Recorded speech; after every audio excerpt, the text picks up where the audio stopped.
Hello everyone, இனிய காலை வணக்கம். பசங்களை ரெடி ஆயாச்சு.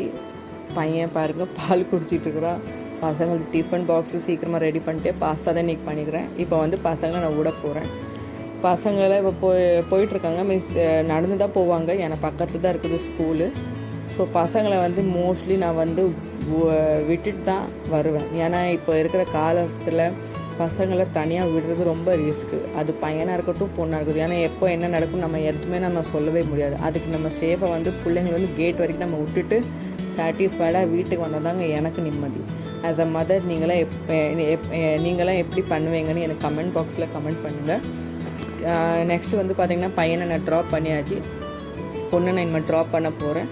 நாங்கள் இப்படி தாங்க சிரிச்சுக்கிட்டு சண்டை போட்டுட்டு ரோட்டில் போயிட்டே இருப்போம் ஜாலியாக. அண்ட் இப்போ பார்த்திங்கன்னா கிளைமேட்டும் கொஞ்சம் ஓகேவாக இருக்குது. ஏன்னா மழை வந்து தூறல் போடுது. பசங்களை விட்டுட்டு வீட்டுக்கு வர்றதுக்குள்ளே மழை வந்துடக்கூடாது தான் வேண்டிகிட்டு இருந்தேன். ஏன்னா மழை வந்துருச்சுன்னா ரோடு ஃபுல்லாகவே தண்ணி ஆயிரும். திருப்பி அங்கேருந்து நடந்து வர்றது ரொம்ப பெரிய கஷ்டம். இங்கே பார்த்திங்கன்னா மழை இப்போ தான் தூறல் போடுது. நைட்டுலேருந்து ஏன்னா மழை வந்திருக்குது, அதுதான் இவ்வளோ தண்ணி இப்போ நிறைஞ்சி இருக்குது.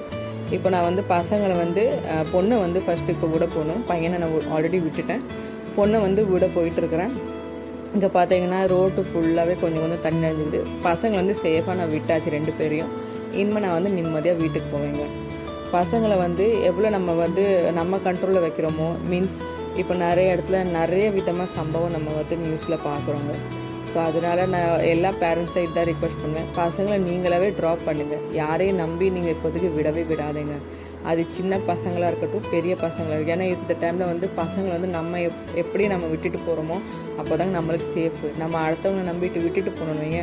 அவங்க வந்து விட்டாங்களா, என்ன நடந்தது, ஏது நடந்தது, நம்ம யார்கிட்ட கான்டாக்ட் பண்ண அதே மனசில் ஃபுல்லாகவே ஓடிட்டு இருக்கும். எனக்குலாம் அப்படி தாங்க மனசில் அதே தாட்டில் தான் இருப்பேன். பசங்களை நான் லீவ் ஆனாலும் அந்த பசங்களை என் கண்ணால் நான் பார்க்காத வரைக்கும் எனக்கு நிம்மதியாக வராதுங்க. இப்போ நான் வந்து வீட்டுக்கு போயிட்டு தான் இங்கே இருக்கிறேன். இங்கே பார்த்திங்கன்னா நிறைய இடத்துல தண்ணி ஆல்ரெடி நனைஞ்சிருக்கு. நிறைய பேருங்க தாவி தான் வராங்க, ஏதாவது கல் வச்சு அது மேலே ஏறிய தான் வராங்க. நம்மளே இவ்வளோ கஷ்டப்படும் போது நிறைய பேருங்க இந்த மாதிரி இடத்துல வந்து நார்மலாக சின்ன கடைகள் வச்சுருக்காங்க. அவங்களே இவ்வளோ கஷ்டப்படுவாங்க மழை டைம்லலாம்.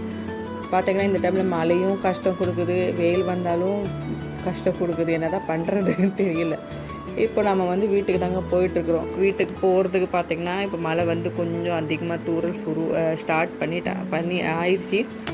ஸோ நான் வீட்டுக்கு போயிட்டு தான் இருக்கிறேன். இங்கே கொஞ்சம் டிராஃபிக் ஜாமாகவும் இருக்குது. பட் இங்கேருந்து க்ராஸ் பண்ணி தான் போகணும். வீட்டுக்கும் வந்தாச்சு. வீட்டுக்கு வந்து லைட் எல்லாமே ஆன் பண்ணியாச்சு. லைட் எல்லாமே ஆஃப் பண்ணியிருந்தேன்.